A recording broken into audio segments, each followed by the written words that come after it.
This video was recorded with the AverMedia Live Gamer Portable. Skip it up and that up!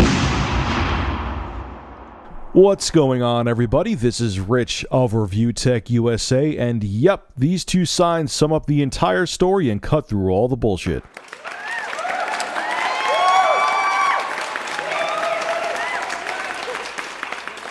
So here's a shocker for you. The PlayStation 4 pre-orders are through the roof, and it's outpacing the Xbox One. Wow, I never saw that one coming. Shout out goes to YouTube user, I just figured out your name now, man. 2-ton Junk.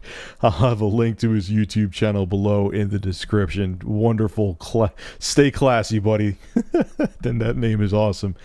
Anyway, let's talk about today's article. This is coming from GameSpot.com. Sony has boosted internal sales projections for the PlayStation 4 after claiming the system was received favorably following the company's press briefing Monday evening. They don't have to claim anything. I know their E3 press conference was received very well, especially the ending of it. During the event, as I mentioned 1,000 times before, Sony confirmed that the PS4 would not require online check-ins and will play used games without any restrictions. I mean, unless, you know, the developer or publisher wants to put a restriction, which is exactly what's going on this generation. If they want to have an online pass, that's up to the developer. Sony has nothing to do with it.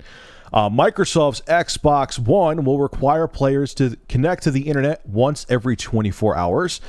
Decisions about allowing secondhand titles on the platform will be left up to the publishers. Pre-orders for the PS4 opened Monday evening after Sony announced the system would launch later this year for $399 US. The Xbox One will retail for $499 US. On Amazon, there's no confirmed numbers here, but PS4 pre-orders are outpacing reservations for the Xbox One. Consumer enthusiasm for the PS4 could lead to supply issues. Demand may well outstrip supply. I kind of had a feeling about that, so that's why I pre-ordered mine right away, pretty much. I received a crap load of emails about this GameSpot story, and you know what? It's really a no-brainer. The reason the PS4 pre-orders are through the roof is it's all logical reasons. It's $100 cheaper.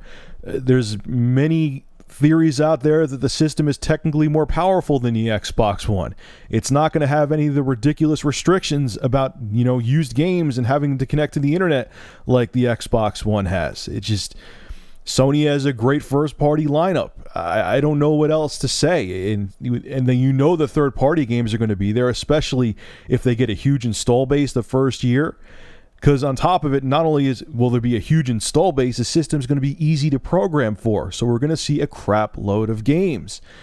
That's why it's outpacing the Xbox One.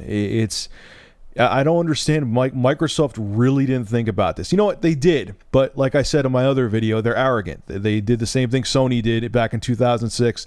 They thought their brand was so strong, and they thought people, no matter what they dish at or throw at people, they're still going to buy their product. So they thought that, hey, we could do all this. We can make our shareholders happy, and people will still buy our hardware and our games. Microsoft, people talk with their money. That's why the crash of 1983 happened. And they thought the developers and publishers and hardware makers back then thought they were invincible, and they made crap games, and people were like, screw you, I'm not buying this junk anymore. Same thing's happening now. I don't think there's going to be a crash, because, you know, especially now with all the enthusiasm about the PS4, but people aren't going to buy your product just because you're Microsoft. You should have thought a little bit more and didn't think your pee was wine and your crap was brownies.